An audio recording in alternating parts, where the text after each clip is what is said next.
Hello, good evening. Are you able to hear my voice and is the screen visible?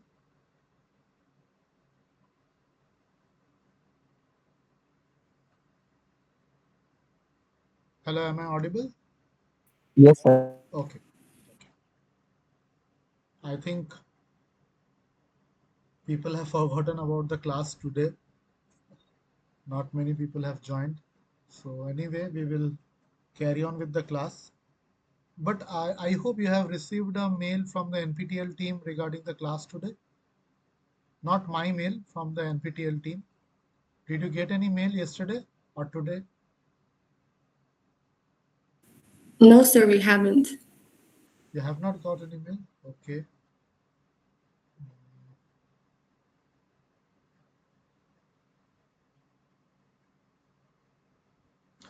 Anyway, we will start with the course. So welcome back to the NPTEL online session for problem solving and doubt clarification on the topic of water and wastewater treatment. And today we'll be solving the questions related to the contents of week 12.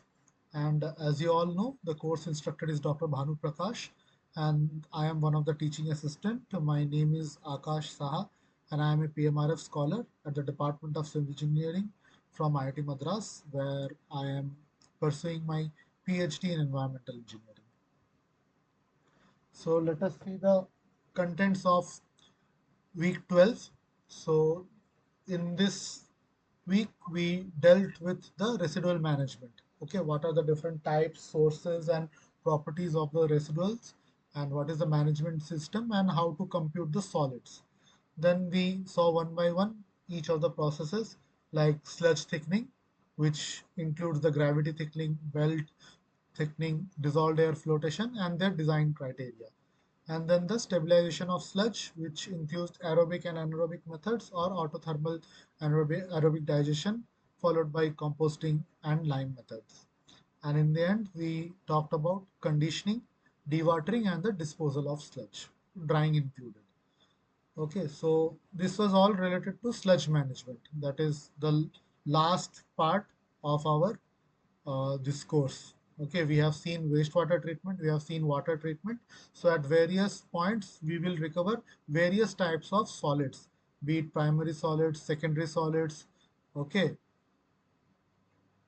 so we have to how to manage those solids, how can we recover energy, okay, and other things from that. Okay, because that solid is also a resource. It is not completely a waste. We can do composting. Okay, so all these things can be done, and it can be used as a value added resource. Okay, so can you name some of the things that we can recover from the sludge or the solids? Do you have any idea? What are the things that we can recover from them? Any idea? From the Metals, sorry, heavy metals, heavy metals. Yeah, heavy metals are there. Heavy metals will be there. Anything else? What else?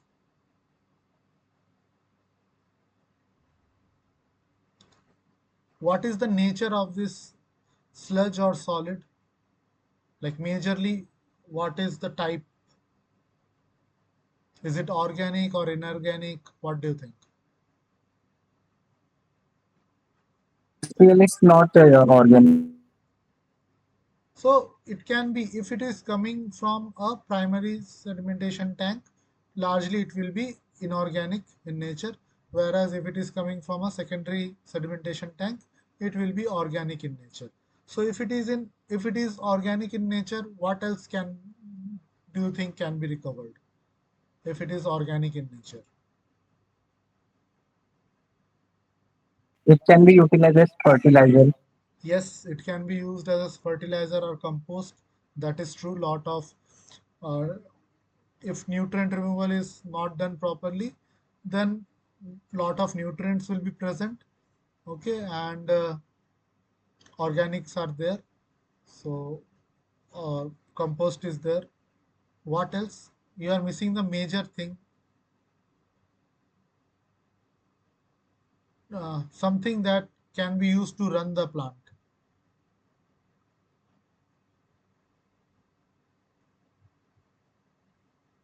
Oh, like biogas. Have you heard about biogas? Methane. yes.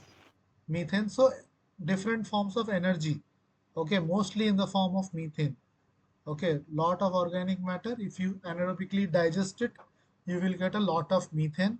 Okay, and now there are many studies where you can also recover hydrogen.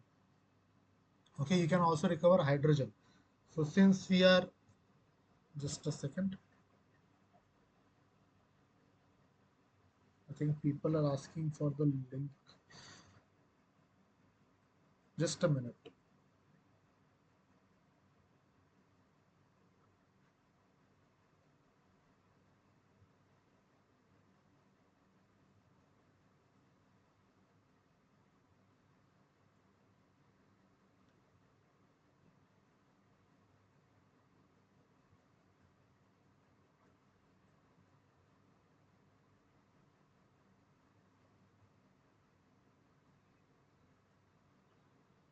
Okay.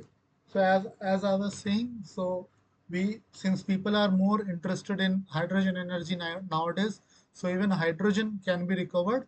But the problem with that, it is a little complex technique. Okay, we have to stop the methanogenesis, and then we can recover some hydrogen. Okay, so hydrogen recovery is also for also various kinds of volatile fatty acids, or we call it as VFAs. Okay, we can recover that VFS, volatile fatty acids. Then various kind of bioproteins or bioplastics. Okay, like polyhydroxybutyrate, polyhydroxyalkanoate. So PHB, PHA, all these things can be recovered from the sludge, sewage sludge. Okay, it's a very complex uh, material, basically proteinaceous type. Mostly proteins are there, and apart from that, some carbohydrates or lipids might be present. Okay, so just to give you some information on this, so let us start with the first question. So it says that which of the following is a common sludge conditioning agent? Ferric chloride, sulfuric acid, sodium hydroxide, or all of the above? Which of the following is a common sludge conditioning agent? Any idea? Please type in the chat box if you want.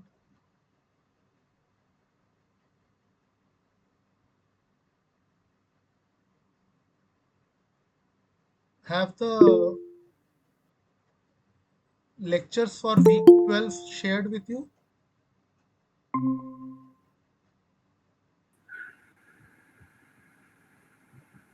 Yes, sir. That has been shared to us, but we haven't completed.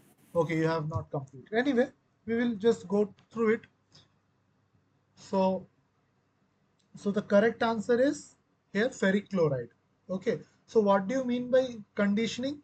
So conditioning is nothing but when we want to improve the dewaterability, okay, of the sludge.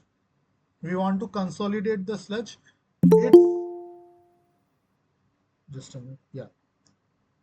So what happens? We want the sludge flocks to come together and get consolidated with each other to form flocks. Okay, and this we will do by neutralizing the overall charge over the sludge particles. Okay, mainly negative charge will be there. So we will, it is like coagulation.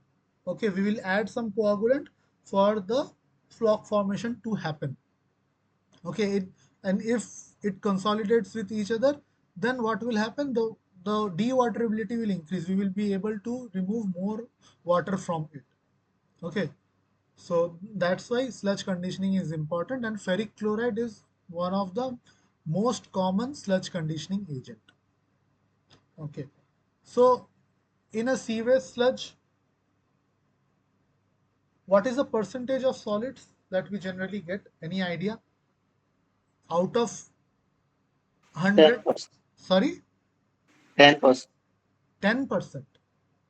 Is it really that much high?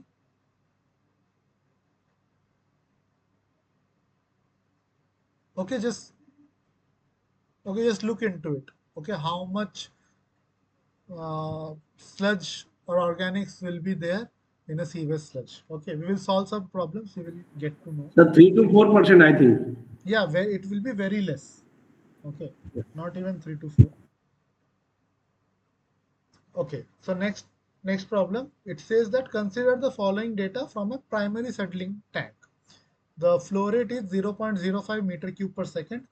Influent suspended solids is 280 milligram per liter. Removal efficiency with respect to suspended solids is 60%. And the sludge solids concentration is 5%. Okay, sludge solid. So here you can see very less. Okay, so since it is from a primary settling tank, okay, maybe it can be lesser than that. Specific gravity of solids is 2.65. Specific gravity of the sludge is 1050 kg per meter cube. So what is the volume of sludge produced daily in meter cube per day? So though this question might look like you have to know some concepts, but this is basic density, mass, and volume calculation. Okay, there is not much concept regarding primary settling tank is there. Okay, if you know how to calculate density, mass, volume, okay, their interrelationship, then you can easily solve this problem. Okay, I will wait for some time for you to try. So you can see that 280 milligram per liter of suspended salt is entering. Out of that, 60% is removed. So that 60% will come out as sludge.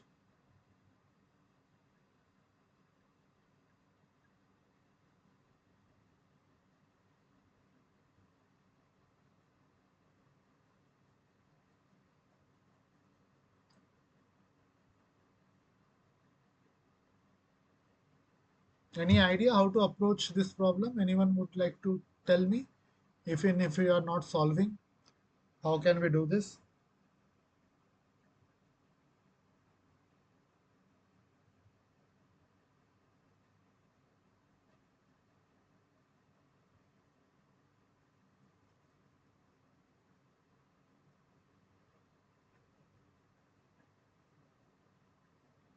It might look a little lengthy calculation, but it's very easy to understand. There is not much concept here. Okay, anyway, let me solve. I think you are not aware. So once you will go to the lectures, it will be much more clear. But for now, let us solve this problem.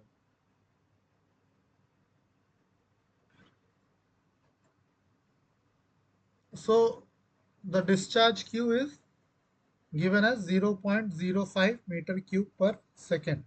So we can change it to meter cube per day. So it will be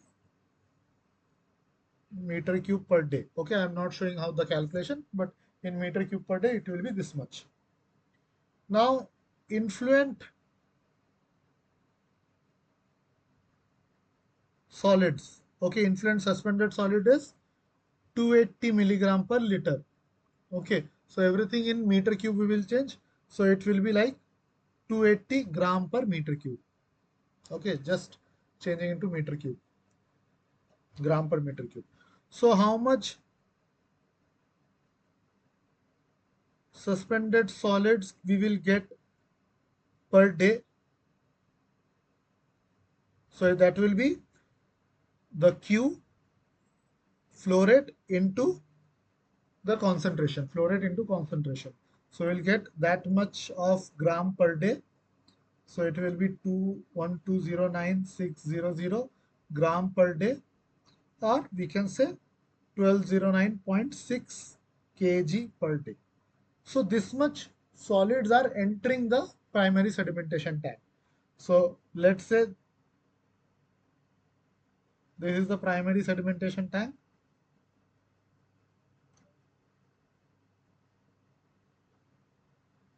So 280 milligram per liter of solids are coming. Okay, and the flow rate is 0.05 meter cube per second. So when it goes to the sedimentation tank, due to sedimentation, the solids will settle at the bottom. So per day, this much solids will be entering. Okay, so this is not settling, this is entering. Okay, so now they are saying that 60% is getting removed. 60% is getting removed. So 60% will get settled of this. Of the total 1200 kg per day, 60% will get settled. So this is nothing but 725.76 kg per day. And the rest will come out from the effluent. Okay, it is only 60% efficient. So we will take it out. Then it will go for sludge management. So mass of solids removed in the primary sedimentation tank will be 60% of 1209.6, that is 725.76 kg per day. Okay. Now, to solve this kind of problem, one thing you have to remember, suppose we have 1 unit of sludge. Okay, 1 unit of sludge. So let's say this is 1 meter cube of sludge. So what are the two components of sludge? What are the two components of sludge? Or I would take it as 1 kg of sludge. What are the two components of sludge? Water and Water, another thing, solid. solids. One is recycles. Yeah. Okay. So one is water. So let's say, so we know that uh, water is the main constituent. So let's say this much is the solid and this much is the water. Okay.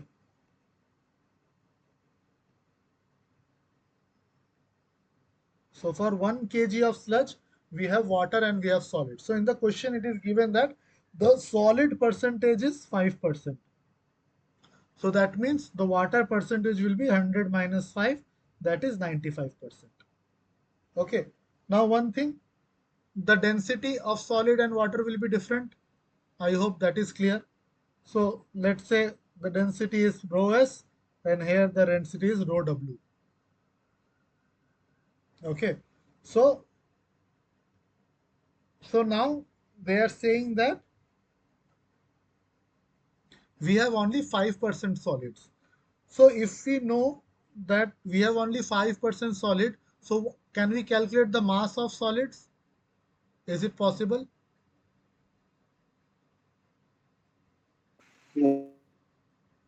Okay, this is the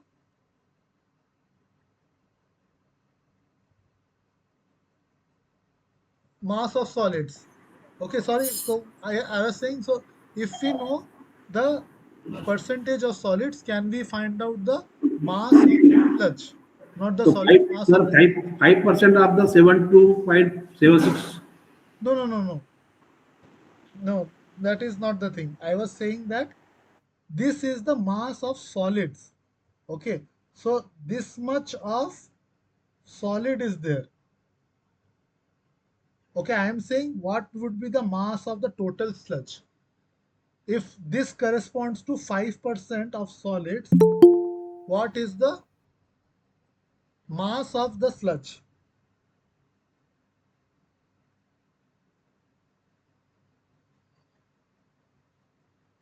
What would be the mass of sludge? How to calculate? Are you understanding the question here?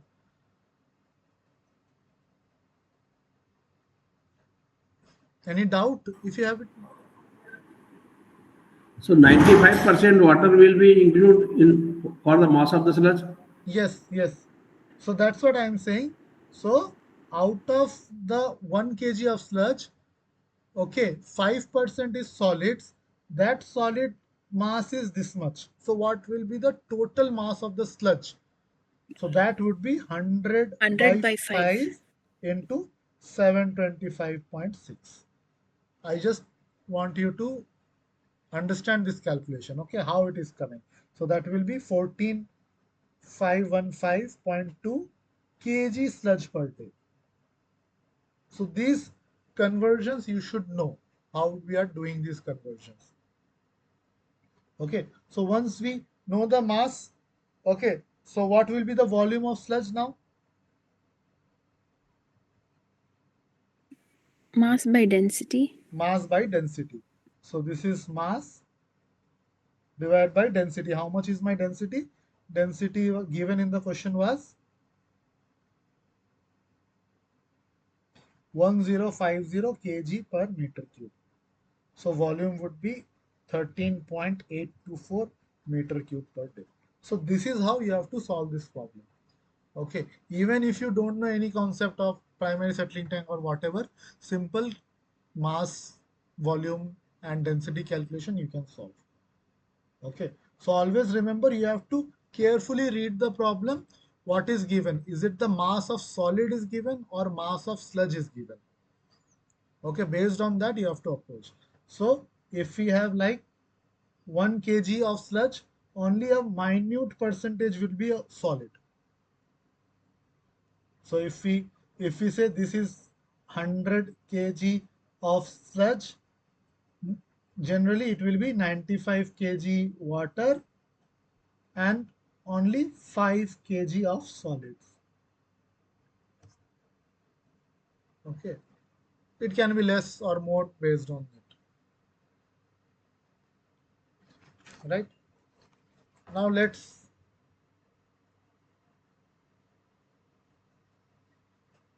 I hope this is fine. One more thing that you should remember is like if we say volume of sludge, what it will be equal to? Volume of sludge will be equal to volume of water plus volume of solids. So Right, right.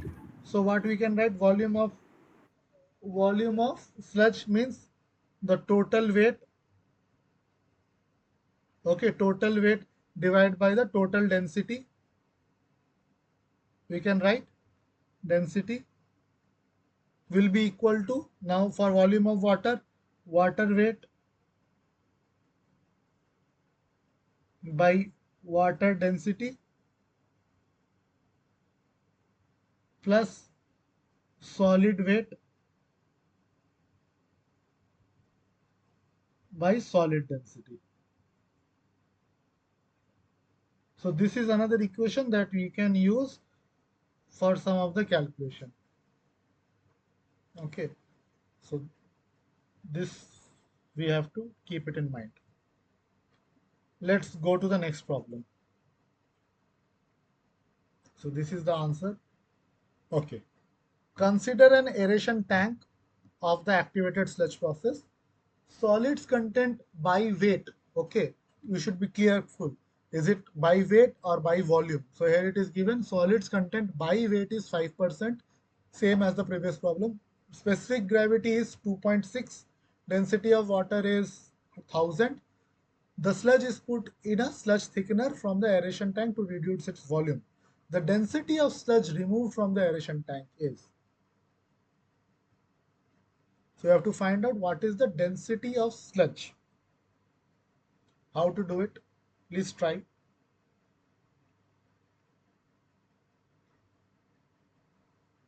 So here you can see the the solids content by weight, it is given 5%. So you can take, let's say the total weight of the sludge is 100 kg. Out of that 5 kg is solid, 95 kg is water. Now you can solve. If you think that weight is not given, just take it as 100 kg, 5 kg solid, 95 kg water. Now tell me what would be the density of the sludge. They are asking the density of the sludge. Please try.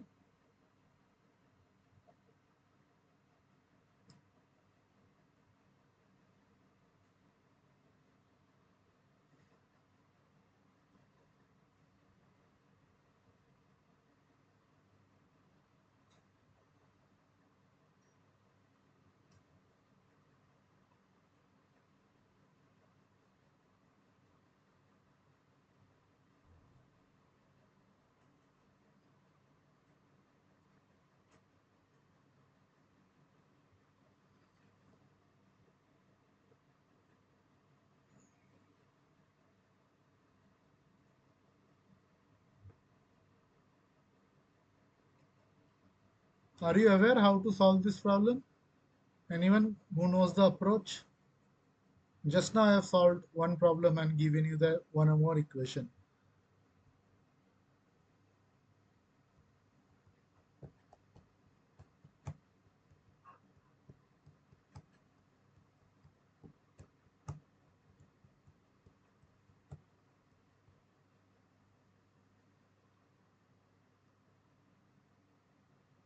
No idea?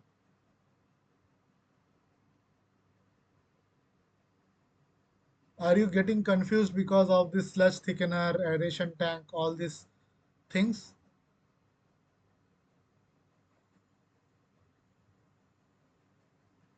Is there any problem to understand in understanding the question?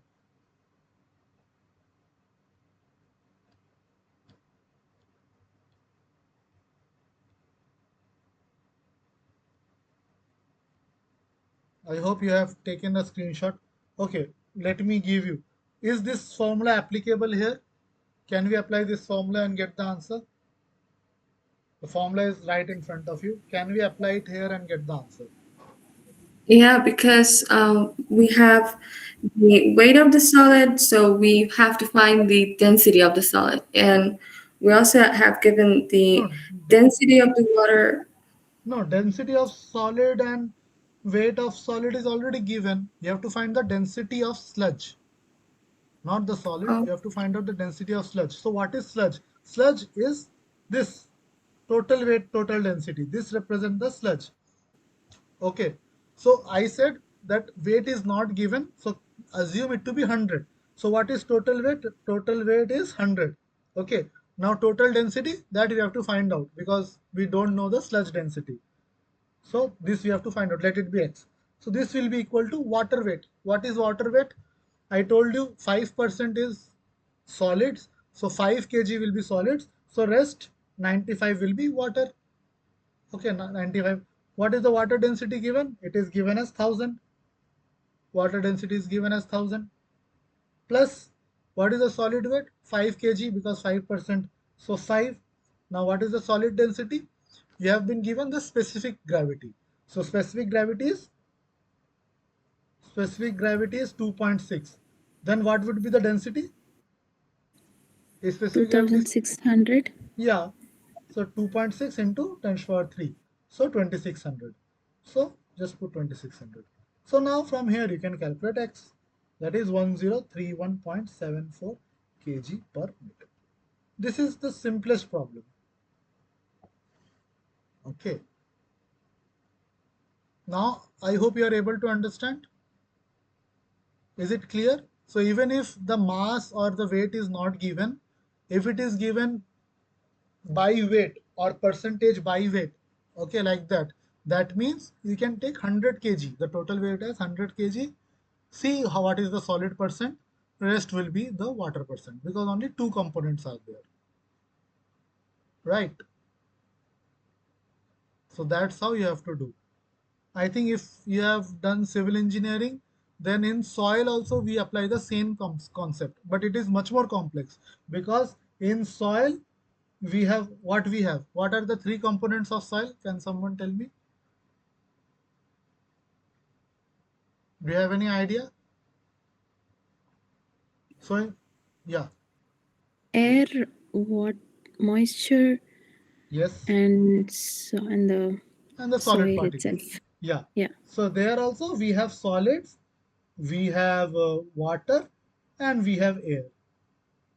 So same percentage by weight solid will be given. So here also always remember sludge will have only two components, and each component we have to take it separately. So like solids and water is there. So you have to know independently the density, the mass or volume. Okay, either one is given, you can find out the other one with the help of density. And the total thing, like that, both the things totally will have some mass and density. So just add it up. So this addition is very much important. Okay.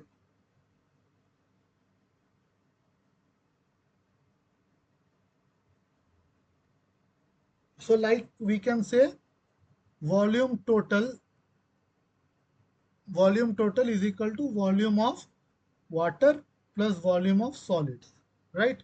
Same, mass total is mass of water plus mass of solids, right? Can we write density of total is equal to density of water plus density of solid? Is this true?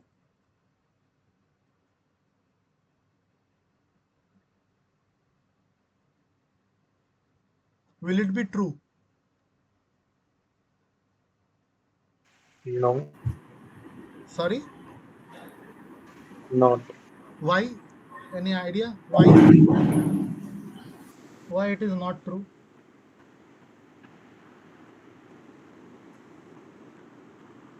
The density can change if both water and solids are mixed. Sir, Yeah, it is true. It is true. no, it won't be true. Why? Because the density is like kind of a weighted average. Okay, you have to see what are the components. What is density? It is kg per meter cube, mass by volume, right? It is mass by volume. So you Okay. cannot simply add the density also. Here you can see the density is 2600. Other one is 1000. So can we add and write the density as 3600? No, it is 1031. Why? Because 1000 density is for 95% of thing, whereas 2600 density is only for 5% of thing. So it's a kind of weighted average, how much each component is playing a part. With that only the density will vary. Okay, so this is fine, this is fine, this is not true at all. Okay, we cannot use this equation and solve, whereas these two we can do, because there is no other component, only two component.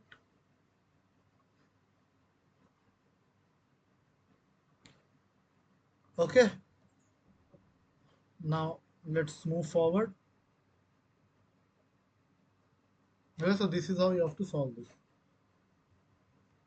Okay, match the following residual characteristics with the type of residual.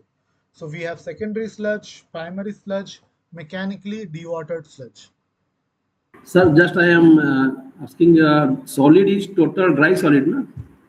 Yes, solid is the dry solid. Okay. Yes, yes. So yeah, this concept is also important. So generally the solid we say as for the dry solid. Okay. or dry sludge. We can say dry solid, dry sludge, Yeah, yes. water, and this is the wet sludge. This is for the wet sludge. Okay, so many a times it will be given in terms of dry solids or dry sludge. Many a times it will be given in just terms of solids.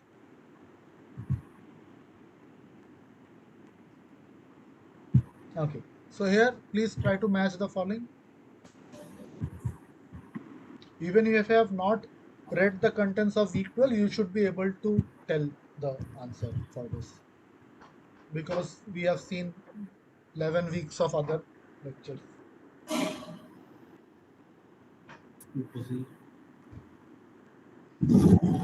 C, okay. Mm, no, I don't think C is the right answer.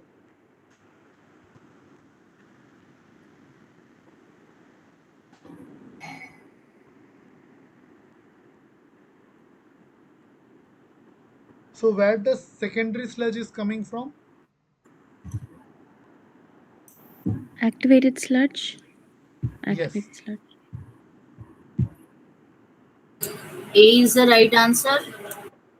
A, yes, A is the right answer. Yes. A is the right answer. So you have to remember, just a second. Yeah. So secondary sludge is after the aeration tank, from secondary sedimentation tank. So it will have a lot of microbial mass, right? We remember we used to send the return activated sludge back to the aeration tank. So secondary sludge will have a lot of active microbial mass. Okay. Then primary sludge. Primary sludge is something that is coming from the primary sedimentation tank just after our screening and grid chamber. Okay. So it will have a lot of organics, okay, and some organic solids. Inorganics will be there, lot of inorganics, and some organics, I think around 30%. Okay, so organics will be there. Then mechanically dewatered sludge. So when we say mechanically dewatered, that means the percentage of water will be lesser. So you can see in B and C, the solid content is 0.5 to 1.5, 4 to 6. So that means around 5%, not more than 5% will be our solids, and rest 95% is water. Okay, or even more than that. Okay, more than that is water. Whereas if we dewater it, the percentage of solid will increase and the percentage of water will decrease drastically. So that's why you can see after dewatering you can get even up to 40% of solids, whereas only 60% is water. So that's why we call it as mechanically dewatered sludge. So we can easily visualize, like if we have a sludge, we are dewatering it. Okay, okay, so water is being taken out, so lot of solids will be there, so it will become a chunky kind of wet mud kind of thing it will become. Okay, so that's why 3 is A. I hope this is clear to all of you. So just you have to see what dewater means, less water. Select the class of microorganisms that are most active in the anaerobic digestion of sludge. Mesophiles, halophiles, psychrophiles, thermophiles, mesophiles, thermophiles, psychrophiles, and mesophiles. Any idea about this? Sir, mesophiles and thermophiles. Yes, that is the correct answer. This is So basically based from the temperature. yeah, so based on temperature, we have classified organisms. So organisms are classified in a various way. What is the most common type of classification of organism in our area? How do we generally classify any organism? What is the most common type? What we have seen all these in all these lectures again and again. Can someone tell me? This is based on temperature. Another classification what we have seen for microorganisms.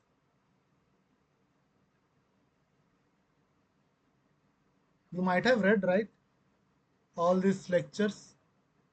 What is the other classification?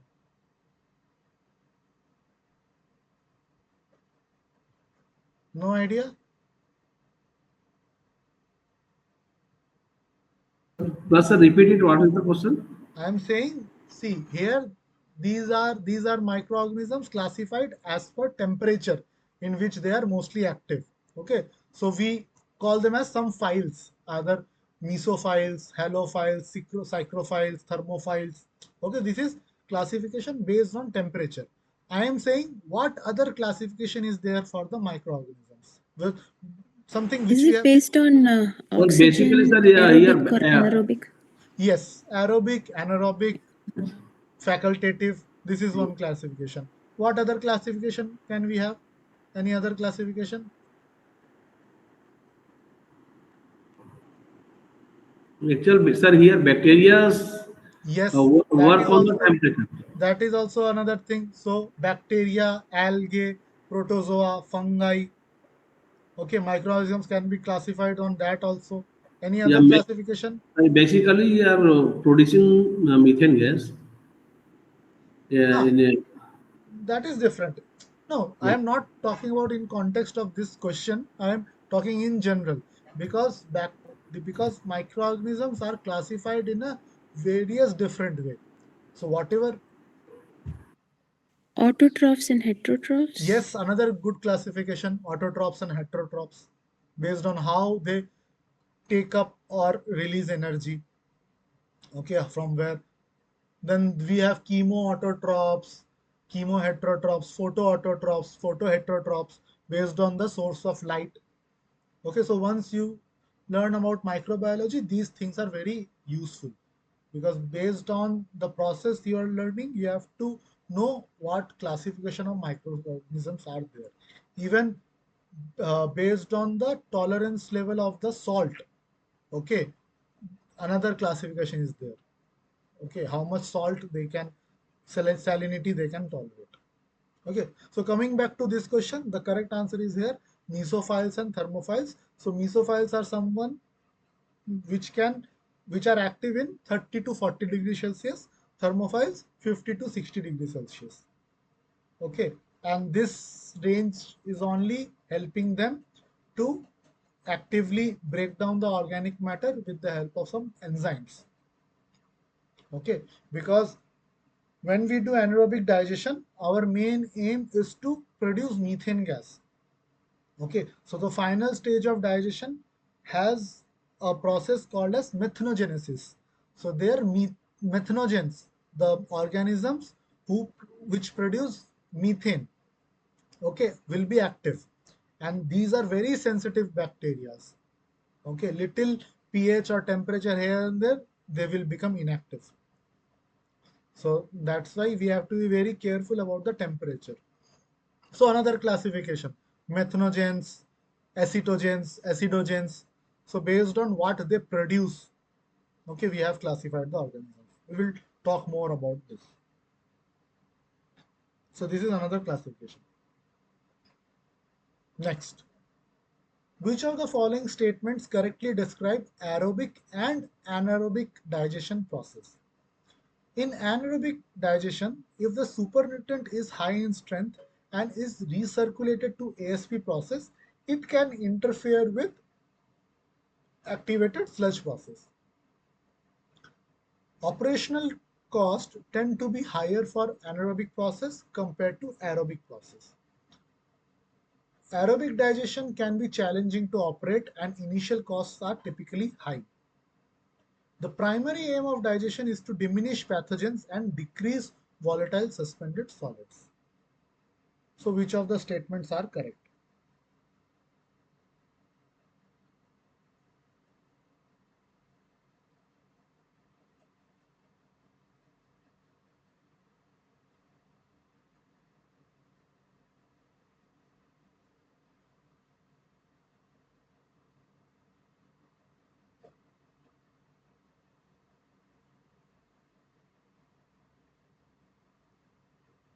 D is correct for aerobic.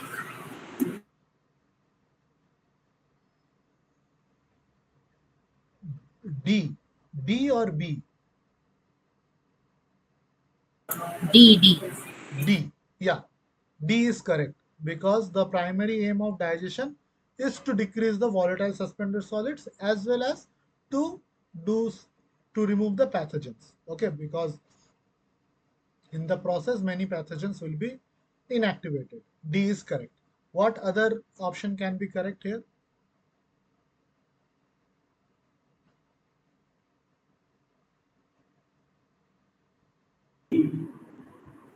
How about C? Aerobic digestion can be challenging to operate and initial costs are typically higher. Okay. So actually, if you see, B and C are kind of interrelated. One of them has to be, okay, one of them will give you the answer about the other thing. Okay. So generally, if you know aerobic process or anaerobic process, which process do you think consumes more energy, aerobic or anaerobic? Aerobic. Aerobic, because we need to apply a lot of aerators. Okay, so if we are aerating it again and again, we are applying a lot of aerators. So that means aerobic process will have higher operational cost, right? It will definitely have a higher operational cost. So that's why B is false. Then again, aerobic digestion can be challenging to operate and initial cost is higher. So initial cost is not high, okay, because aerobic digestion, again, operational cost is very high. So that's why option B and C are not correct. A is correct because if some like suppose you have uh, activated sludge process, okay, and it is having some uh, organic load. Okay, it is working at some specific organic load with a specific amount of microorganisms. Suddenly, if you provide or recirculate a very high strength supernatant from anaerobic digestion to the activated sludge process, then definitely it will be affected. Okay, so that's why A and D are correct, B and C are not correct. Okay. We will read more about this. I know you have not gone through the lectures, but just to give you an idea. Okay. Treatment of which of the following will require stabilization? Settled inorganic sludge from grit chamber, hardness of water, heavy metals, sludge from secondary settling tank. So obviously stabilization means sludge from secondary settling tank because it will only have a lot of pathogens and microorganisms. So that's why D is the correct answer. Rightly told by you, D is the right answer.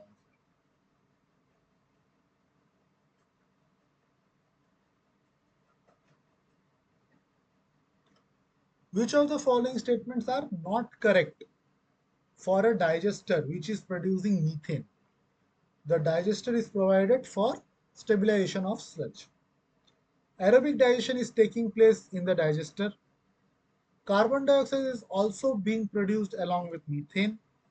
The sludge in the digester contains inorganics in high concentration, which is favorable condition for digestion.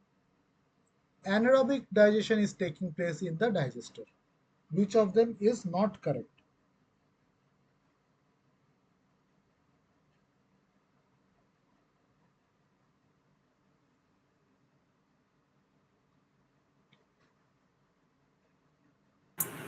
D is not correct.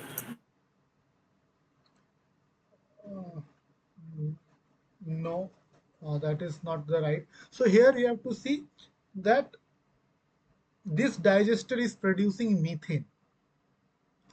Okay, so if digester is producing methane, what kind of digestion is this? Is this aerobic or anaerobic? Anaerobic. Yeah, anaerobic. Yeah, definitely it will be anaerobic because in anaerobic process only you will get methane in the end. So A is false. A is not correct. So this is one answer is A. Another thing, carbon dioxide is also being produced with methane. Yes, this is true Right. because if you see the methanogenesis process, in the end, carbon dioxide plus methane will be formed. Okay, so methane, carbon dioxide is like a byproduct. Then the sludge in the digester contain inorganics in high concentration, which is a favorable condition. No, we need a lot of organics to produce methane, not the inorganics. Because from the organics only we will get the methane. Okay, carbon hydrogen bond, we will get the methane.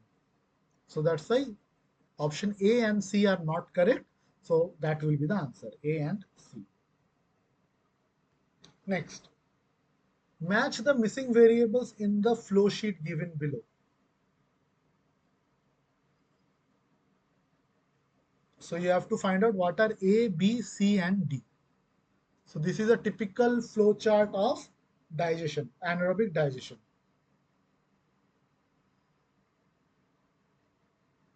So for A, you can see carbohydrates and proteins are converted into monosaccharides and amino acid. So what is this process called? Hydrolysis. This is hydrolysis, right?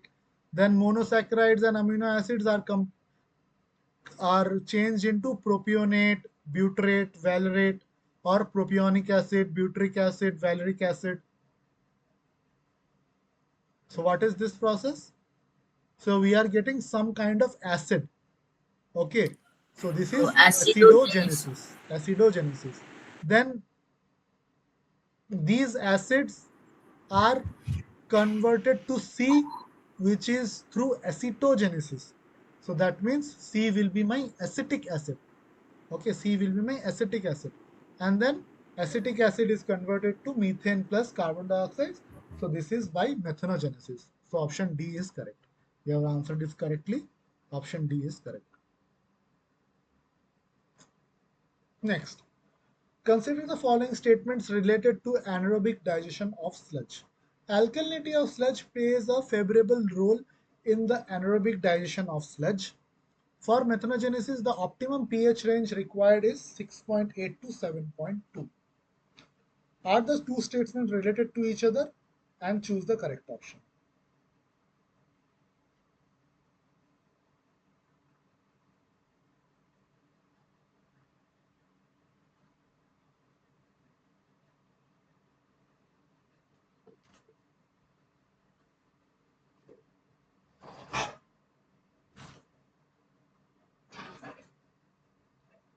So in one of the class, I asked you what is the definition of alkalinity. Can someone recall what is the definition of alkalinity? Acid neutralizing capacity. Acid neutralizing capacity. So if you know the definition, you can answer this.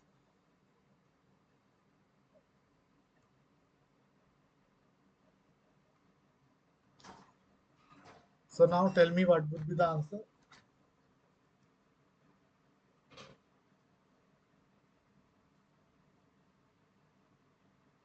So I told you methanogens are very sensitive.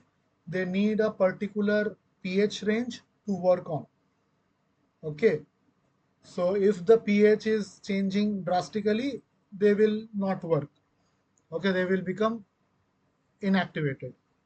So now tell me.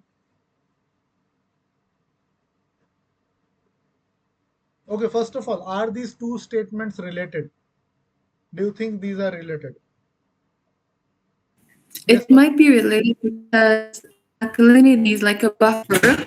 So, yes, and hydrogenesis is kind of mm, maybe it's very reactive toward pH. So alkalinity acts like a buffer. So these two might be connected. definitely. So what term you have used is actually correct. So alkalinity will act as a buffer. So what do you mean by buffer? It will take off the H plus ions or the acidity. Okay, H plus ions.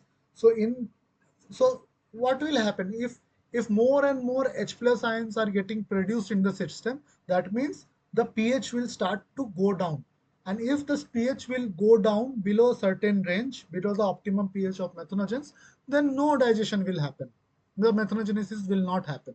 So that's why alkalinity in the form of HCO3 minus will act as a buffer, and it will combine with H plus to form acetic acid, which will prevent the reduction of pH. So that's why these two statements are related. Okay, so alkalinity is also important. So though in the previous problem we saw in one of the problem, uh, sludge in the digester contains inorganics in high concentration, which is a favorable. So we said that no, it is not favorable because we wanted more organics. But here you can see HCO3 being an inorganic is helping us. Okay, it is helping us to maintain the pH, but we don't want it to be in very high amount also. It should be in that much amount, which will help us to maintain a buffering capacity for the pH not to go down below our optimum range. Okay, so that's how you have to remember.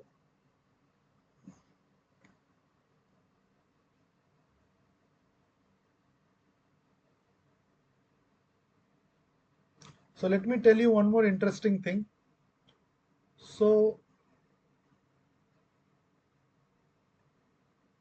uh, if you see this chart, so the final product is methane, right? The final product is methane. So in some places like where you can see this propionate, butyrate, valerate, or acetic acid here, a lot of hydrogen is produced. Okay, a lot of hydrogen is also produced. That hydrogen, when react with acetic acid or something, it can produce methane or CO2, whatever. Okay, now in this day and age, we are looking forward to produce more and more hydrogen, right? We look like we want hydrogen because it is a more cleaner fuel than methane. So what do you think how we can recover hydrogen? Because whatever hydrogen is now produced in this system is changed to methane or carbon dioxide. So what do you think can be done if I want hydrogen, not methane and carbon dioxide? What do you think can we do? Do you have any idea? Because I told you like this place, yeah, this place, and with acetic acid, a lot of hydrogen is also produced, but these are converted to methane by methanogenesis. Okay, but I want hydrogen because it is a more cleaner fuel. So what can we do? Any idea? Any rough wild guess that you can make?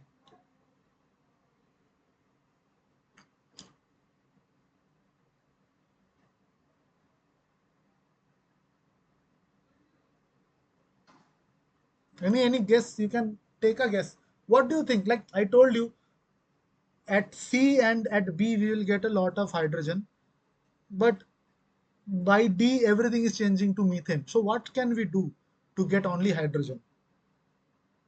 Avoid the Yes, methanogenesis. avoid the methanogenesis. So what can we do to avoid the methanogenesis? What is a simple technique? Temperature? Sorry? Temperature? Temperature. Yeah, so that means I have to stop methanogenesis. For that I have to inactivate the methanogens. Okay, so what we do, because in any digestion na, in any anaerobic digestion we have seen all these techniques like hydrolysis, acidogenesis, acetogenesis, methanogenesis. So we have various kind of bacteria present in the digester.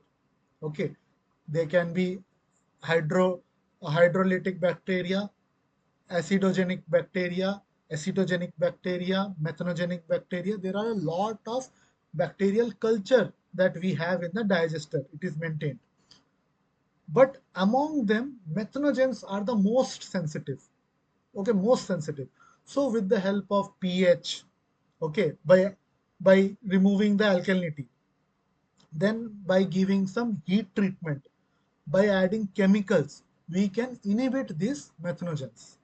So once we inhibit these methanogens, the last reaction will not happen at all, and we will get more and more hydrogen in the system. Okay, so in that way, actually why I am interested in this, because this is one of my research topic also. I am working on this to produce hydrogen from the waste. Okay, do you know any other form from where we can produce hydrogen? Any other way of producing hydrogen? Because these are very important nowadays. You should know what is the latest trends and things that are going on. So any other way that we can, what is the most common way now to produce hydrogen? Metal react with acid. Okay, that is a chemical way of producing hydrogen. Nowadays, people go for electrolysis. Okay, electrochemical production of hydrogen from, like, we have water. Okay, water is H2O. So we will provide some voltage to the water. Water splitting will happen. It will produce hydrogen and oxygen. So from there we can produce a lot of hydrogen. So that is a, nowadays people are focusing more and more. Okay, so hydrogen economy is changing. We now no more depend on the fossil fuels. We don't want to depend on the fossil fuels. We try to find out various ways. So this technique is biomass valorization. So from biomass we are getting hydrogen. Another technique I told you, electrolysis or water splitting reaction. So from there we can get hydrogen. Okay. So these are the ways to get. You can read more about it. Like, there are terms called as green hydrogen, purple hydrogen, turquoise hydrogen, blue hydrogen. Okay, there are various names of hydrogen. So based on how they are produced, okay, how they are produced, we have color coded them. So based on the color, the production pathway is identified. Okay, so it is interesting. You can read more on it, and if you want me to share any data or details, you can mail me. I will Sir, be once 8 number question, eighth 8 number number. question. Okay, yeah, yeah. What is the problem here? Eighth number question. Just once repeat, sir, please, for the explanation. Okay, so this question, it is saying that which of the statement is not correct if my digester is producing methane. Okay, so if my digester is producing methane, what is not correct? So if it is producing methane, that means it's an anaerobic digester, because methane is the end product of anaerobic process, not the aerobic process. Aerobic process, the end product will be CO2 plus water. Okay, whereas anaerobic process, the end product will be methane and carbon dioxide. So A is false. Then B, carbon dioxide is also produced with methane. Yes, we have seen in this flowchart itself that methane is produced with carbon dioxide. So option B is correct. Then third, sludge in the digester contains inorganics in high concentration. So in digestion, we want more and more organics. Okay, we don't want more inorganics, because inorganics can produce some other effects. Okay, it can cause some toxicity to my bacteria. Okay, so we don't want much inorganics. We want more and more organics. So that is also not favorable. So not correct. So that's why option B and C are not correct for this question, whereas A and C are not correct for this question, but B and D are correct. Is it Okay, fine? thank you, sir. Okay, so this question also we have seen. Next. Okay, another numerical. So we can see a flow chart. A wastewater treatment plant consists of primary treatment units followed by an activated slash secondary system. The primary and secondary sludges are mixed, thickened in a gravity thickener, and sent to further treatment. A schematic of the system is shown below. Okay, so all these things are there. So determine the total mass of solids being generated. So what is the total mass of solids? So please try it out. Don't. So there are uh, lot many extra information are given. You don't have to uh, worry about it. Okay, just see what are the important parameters required and try to solve. And even if you are not trying to solve, like solving it actually, just let me know the approach. How can you solve this problem?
Any idea how to solve, how to approach this problem? What do you think first we have to do? So I am interested is only finding out how much solids are being generated. So here we don't have to worry about the density and all those things. Okay, just solids they are asking.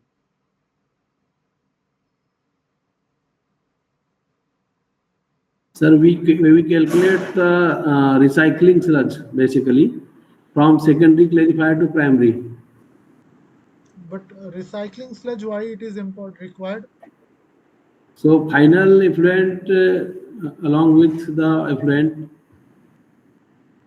No, so Solving. like they are asking the total mass of the solids, and in bracket they have given primary Okay, solid and secondary solids.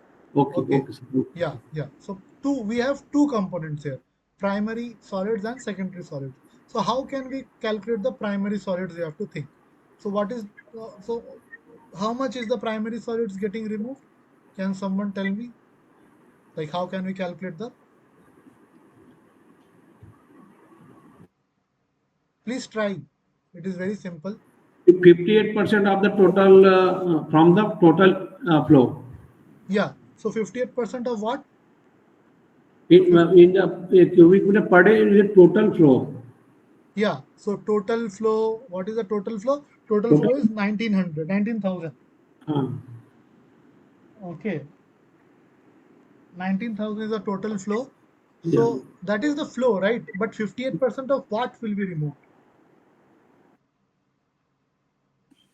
200. Yes. So influent solid is 200, Yes. out of which 58% is getting removed. So 58 by 100 into 200 into the flow rate will give me how much kg per day of secondary solids are getting removed. Okay. So primary is done. Sorry, Okay. suspended solid is getting removed. So primary is done. Now how to get the secondary solids? The remaining sludge goes to for the secondary clarifier. Yes, remaining will. So, so recycle sludge will be remaining of the recycle sludge will be separate from the total generation of the secondary clarifier sludge. No, but recycler sludge is not important. That you forget. That is not required. I am I am saying how much sludge will be generated in secondary clarifier. How can we calculate that?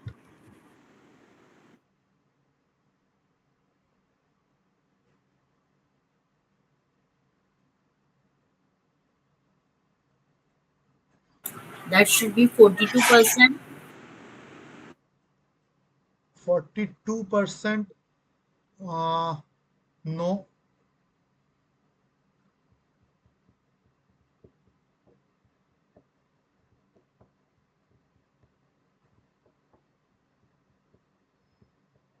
So what is actually being removed in the secondary clarifier?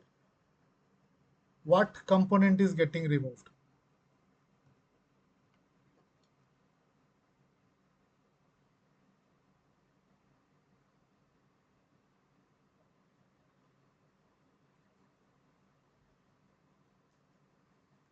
Any idea what component is getting removed?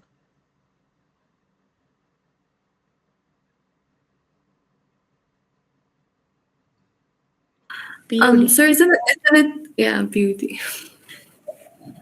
Yeah, please say. Why? BOD. BOD. BOD. Yes, BOD. Okay, so now, so suppose let's start from the first. So influent SS we have around 200 is coming. Okay, out of that 58% is getting removed here. So that much will be coming out from the clarifier.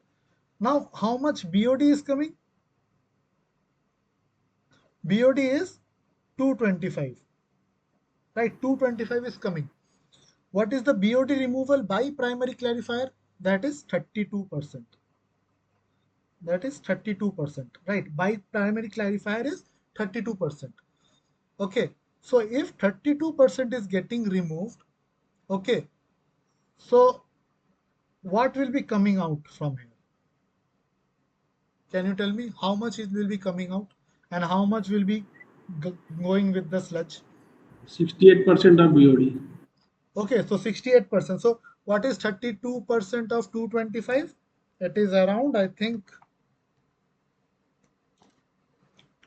72. Okay, so 72 will be removed from here as sludge. Okay, and rest how much? 225 minus 72, 153 will be coming out, right? 153 BOD milligram per liter will be coming out from my primary clarifier. Now another information is given, influent SS. Okay, influent,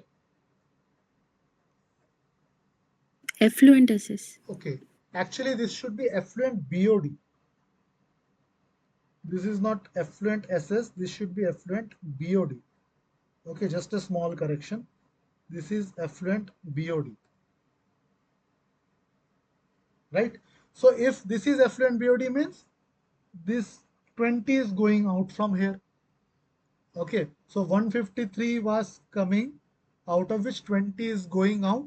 So how much will come out from the secondary sedimentation tank?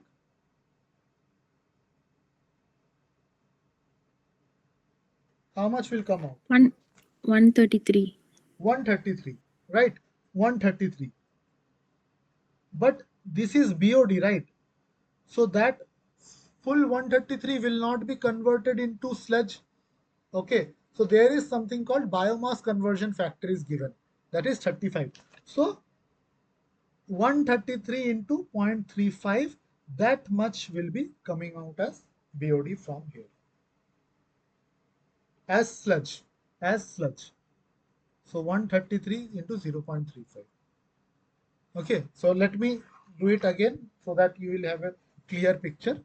I hope you understood the basic part. Okay, so let me solve this, you will get a better idea. So first we will calculate mass of primary solids, that is 58% into how much, 200 milligram per liter was coming in, into 19,000. What was the unit? It is meter cube per day. It is meter cube per day. So you will get something around 2204 kg per day. So this is your primary. So keep it aside. You don't have to now worry about it. So this is my primary. Now for secondary, what we have to do? First we have to find out, because what is happening, this is my primary clarifier. So from here, BOD that is entering is 225. Okay, it has a removal efficiency of BOD as 32%. So that's why 0.32 of 225 is going out. So this is 72 milligram per liter. Okay, and rest 68% of 225, that is 153 milligram per liter, is going for my aeration process. Okay, is going for my aeration process. So this is my PC, then aeration, all those things will happen, and then secondary sedimentation tank. So here only the sludge will be removed. So 153 was coming here. So now effluent BOD is given as 20 milligram per liter. Okay, effluent is 20 milligram per liter, and how much will come out? So 153 minus 20, 133 milligram per liter of BOD is coming out. But the full will not get transformed, only 35%. Okay, so rather the best way to show this is like, you should not show it here, because the here we are getting 153. So now out of 153, the biomass conversion will happen here, right? So it has a conversion rate of 35%. So that's why only 35% it will convert, and whatever is coming will be point 0.35 of 133.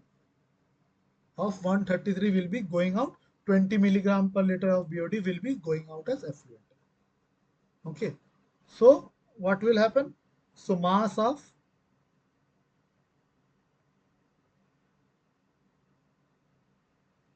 secondary solids is equal to 0.35 into 133 milligram per liter into 19,000 meter cube per day.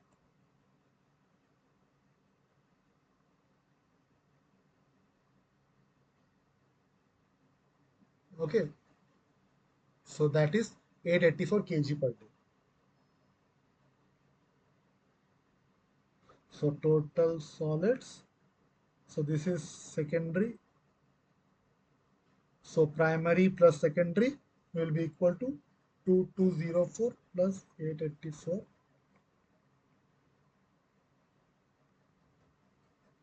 Okay, so now let me ask you one. So this question is clear? Any doubt in this? Please respond. Any doubt in this? No, sir. Okay, now my simple question, why we are not considering this 72 milligram per liter anywhere in our calculation? Why this is not contributing to my solids?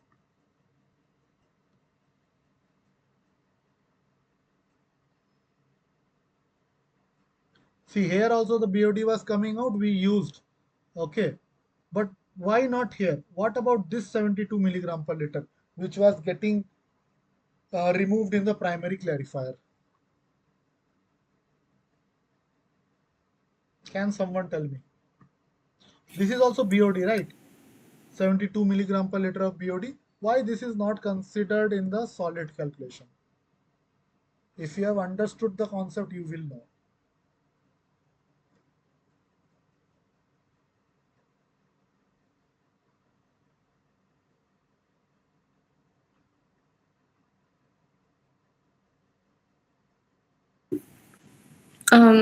I'm not sure if I'm right or wrong, but because it wasn't recycled back.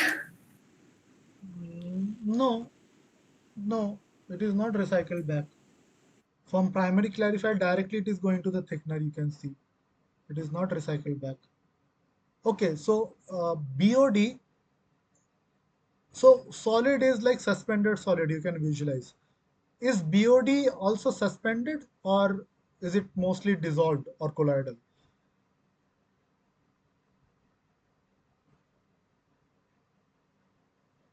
Can you remove BOD by? Dissolved. It is mostly in dissolved or in suspend or in some colloidal form. Also very uh, mostly it won't be there. Okay, so why we are getting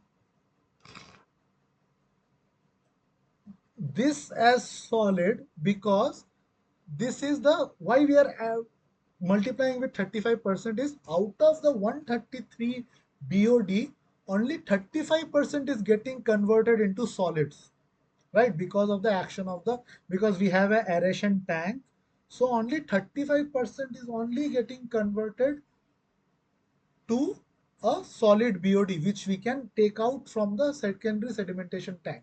Whereas in primary clarifier, there is no aeration, there is no microbes. So this 72 milligram per liter, we cannot convert into solids, right?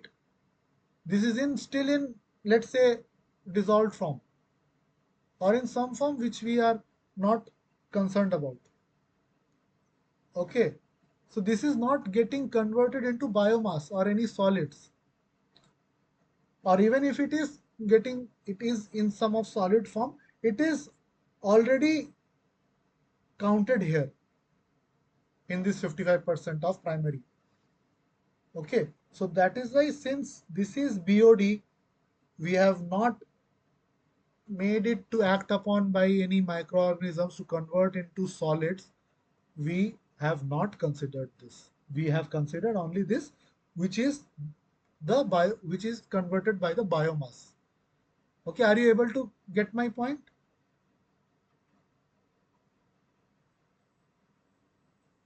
Is it clear? Because it may happen that many of you will multiply 72 into 1900, 19,000, and into take 58% of that because it's in a primary clarifier and get some solid. But this is the BOD. This is not the suspended solid concentration. We have already considered the suspended solid concentration here. This is the BOD concentration. This is not acted upon by any bacteria. Okay, so we cannot recover this.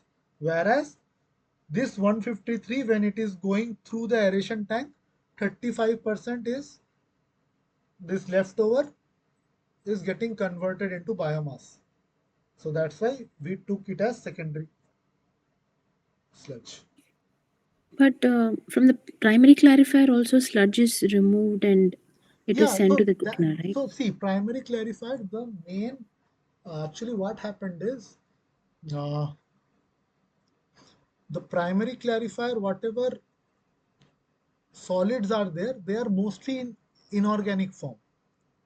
Okay, mostly in inorganic form, and primary clarifier we only uh, consider the action of sedimentation. Okay, so until and unless it is in suspended form or some heavy form, it will not be removed. Okay, so when we say that this much amount of BOD is removed from the primary clarifier, it is only the suspended form of particles, not the dissolved form particles. Okay, so if we even if BOD is getting removed, it is getting removed as suspended form, not in the form of dissolved form. Are you able to Here get? one, here 130.35 fall into 133. So 133 is coming from total. Yeah, so we calculated, right? Okay, let me make it again. So we have a primary clarifier, we have a aeration tank, okay, we have a secondary sedimentation tank, and then some effluent. So let's talk about only BOD. So BOD 225 is coming here. In primary clarifying, they are saying 32% is getting out of that BOD. So this is 72. So now rest will go here to the aeration tank. So that is 225 minus 72, 153. So 153 is getting to the aeration tank. Now in aeration tank, we will provide aeration, we will provide microorganisms. Okay, so some part will be getting converted into biomass, okay, or sludge, because it will be acted upon by the bacteria. So how much of 153 we don't know is getting acted by the aeration in the aeration tank, but we know that final effluent that is coming out from here is 20. Okay, so out of 153, 20 is coming out as it is as BOD. It is not acted upon by the bacteria, or the bacteria were inefficient to act on this. So we know 153 minus 20, 133 milligram per liter of BOD is acted upon by the biomass Okay, and sir. converted into the sludge. Okay, so how much sludge it is converted? It is converted into 0.35 into 133. So from here we are getting the BOD solids that are removed in the secondary sedimentation tank. But here this we don't have how much BOD solids we are getting. We don't have any conversion here. We don't have any bacteria here which are converting the BOD. So this BOD, whatever it is getting removed, it is in suspended form. So that we have already considered, because another data that is given here is suspended solids. So suspended solids is 200, out of which 58% is getting removed. Okay, so this is the suspended solids. So in that only this 72 is also there. Okay, so we will not consider this. because we don't know of this BOD how much is like we don't have any bacteria to act on this and convert into the BOD. This is already in the form of suspended form. Okay. Do you still have any doubt here? No, sir. So this is soluble BOD, right? That's what you mean. This is No, one is soluble BOD and the other one is no, mine. um, BOD Huh. in the Yeah. solids. There are two types of BOD. One is the soluble BOD, one is the suspended BOD. So, we cannot, like, while measuring, okay, while measuring the solids, we cannot find out which is soluble, which is suspended, like that. Okay, we can all, or which is organic, which is inorganic, we don't know. We take the total suspended solids. So here 58% is getting removed. So it can be in the form of organic, it can be in the form of inorganic. So whatever is getting removed is the suspended solids here. Okay. Now here whatever 153 BOD is going, it is in dissolved phase. It is in dissolved phase. So now dissolved phase, we directly don't know how much suspended form it will form in the secondary treatment. So that's why we need that biomass conversion factor. So we need to know how much of this soluble BOD is converted to our suspended form so that we can get a suspended solid. That is the secondary suspended solids we can get. Okay, sir. Okay. Anyway, if you read more on this in the lecture videos, it will be more clear. But you should know, because already we have learned about aerobic process, anaerobic process, primary sedimentation tank. So in sedimentation tank, only the uh, action of gravity happens. So whatever is getting coming out by the action of gravity, that we will directly consider. Okay.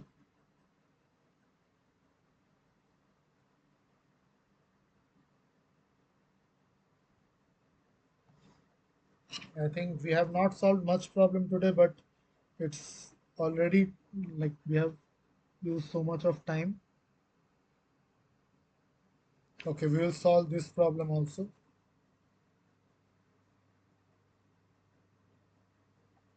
Okay, it looks a big problem, but very easy. Uh, the thickened sludge from a sludge thickener is to be digested anaerobically in a standard rate digester. Volume of the thickened sludge per day is 77.2 meter cube per day entering the digester. Total mass of solids in the thickened sludge is equal to 3088 kg per day. Sludge is known to be 70% organic and 30% inorganic.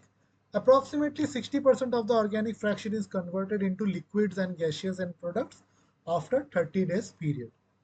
The digested sludge has solid content of 5% and must be stored for period of up to 90 days. Determine the digested sludge accumulation per rate per day in meter cube per day in the digester. Okay. Okay. So I know you might not be knowing all these things. So let me just give you a clear picture of what they are saying in this question. Okay. So what happens after we collect all this sludge? Okay, after we collect, suppose we have collected a lot of sludge, it will go to some sludge thickener. It will go to some sludge thickener, and then it will go to a, let's say, digester. Okay, let's say this is a digester. So what is the role of digester? Digester will remove the pathogens. Digester will reduce the organic matter. Okay, and it will stabilize it. So that is the role of a digester. Now this sludge, whatever we have, it has a organic component and an inorganic component. We have both organic component and inorganic component. So this will go into the digester. In the digester, lot of microorganisms will be there. Okay, lot of microorganisms will be there. So this will act upon only the organic. and it will reduce the organic content. Whereas inorganic part will remain as such. There will be no change because bacteria cannot act on the inorganic part. It will be there to give some buffering capacity like HCO3, and organics will be removed. Okay, so always remember, in digestion only the organic part is getting removed. So if you see this problem also, they are saying that 70 77.2 meter cube per day of sludge is entering the digester after thickening. Okay, 77.2 meter cube per day is going into the digester, or I will make a clear picture here. Okay, so let's say this is the digester. So Q is 77.2 meter cube per day, and solid concentration. Another thing that is given is mass of solid. Okay, so I will write mass of solids that is coming here is kg per day. Okay, so remember we have discussed, so this is the mass of solid, this is not the mass of sludge. So if we have a full sludge, the solid weight is only given here, 3088 kg per day. Now out of this, so now whatever sludge is there in the digester, 70% of it is organic and 30% of that is inorganic. Okay, 70% is organic, 30% is organic, inorganic. Now in this digestion will happen and 60% will get removed. 60% reduction will happen. So 60% reduction will happen. So what reduction will happen? Only of the organics, not the inorganics. So 60% of organics only will be removed, not the inorganics. Okay, so that's what you have to remember.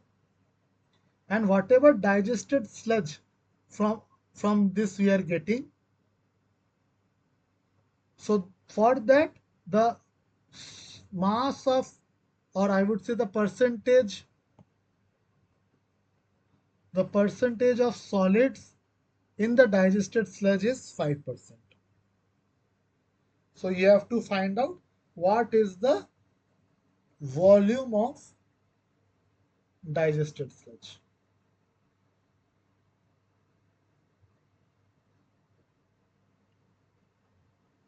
So this is the question here. Okay, do you have any doubt in understanding this? Any logical error or something you find out here? Okay, so how to solve this? So first we will calculate out of this total mass of solid that is entering in the digester, how much is organic, how much is inorganic. So organic solid will be 70% of 3088, that is 2161.6 kg per day. Inorganic solid is 30%.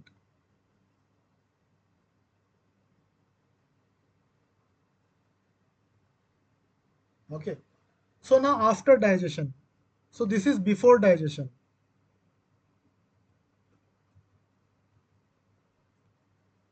Now after digestion, so after digestion what will happen? What will be my organic solids? How much organic solids will be there? 40%. 40% of what? 40% of what? 40% of the of 2161. Yes. So 40% of 2161, because 60% is digested or removed. Okay. So this organic solids will be 864.64 kg per day. And how much inorganic solids will be there? How much inorganic solid will be there? 926.4. 926.4. It will be there as it is. It will be there as it is. So what is the total mass of solids in digester? 926.4 plus 864.64. So that is 1791.04 kg per day. Right? Okay, this will be there.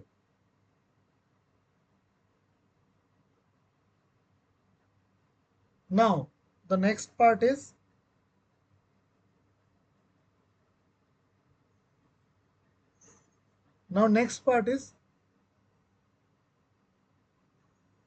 so let's say this is my digested sludge. Okay, it has some solids and some water. This is water, this is solids. Okay, I told you the solid percentage is 5%, so water percent will be 95%. So what is the total mass of digested sludge? Now tell me, what is the total mass of the digested sludge?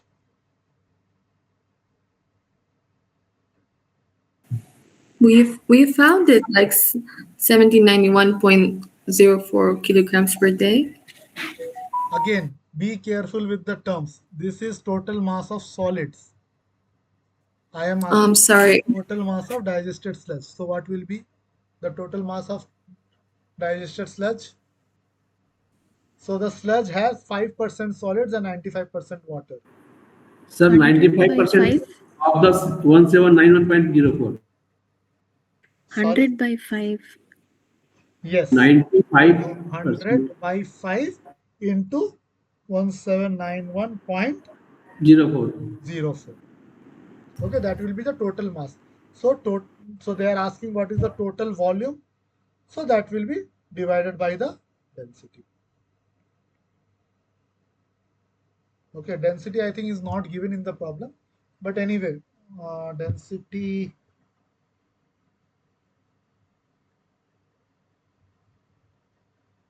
Yeah, density is not given in the problem. So density, we can assume it. Sorry, no, not volume. This will be into, yeah, this is the mass by density. This is the mass by density. So you will get the volume. So you understood my point, right? So that's how you have to do these questions.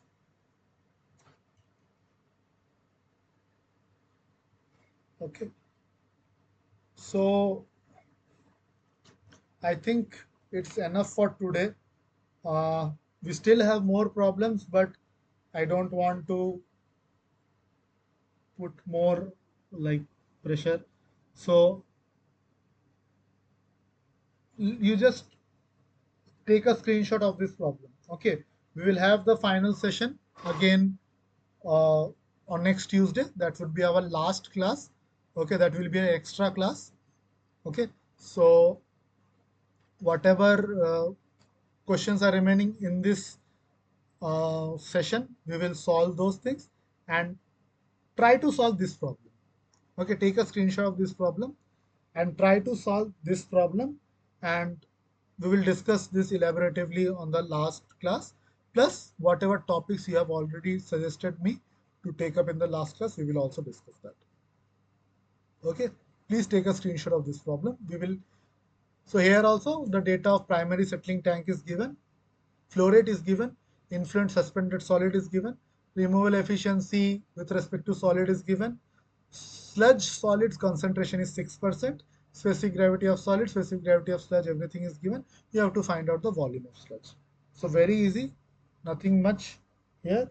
So you can do, but please try it out, because since you have not gone through the lecture, so you go through the lectures, then try this problem, and then if you're not able to solve, we will see in the next class. So we have many questions here. So we are just in slide number 13. So you have many questions in this. So we will see them one by one in the last class, and plus some additional topics, whatever is pending. So, and in the last class, please try to join on time. Okay, don't be delayed.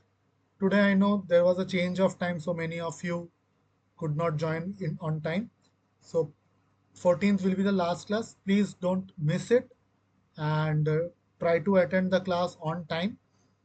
We will, if you join 15 minutes before, also fine. 10 minutes before, I'll be there, and we will discuss the rest of the things. So if you have any queries, you can ask me now, or else you can leave the session. That's all from my side for today.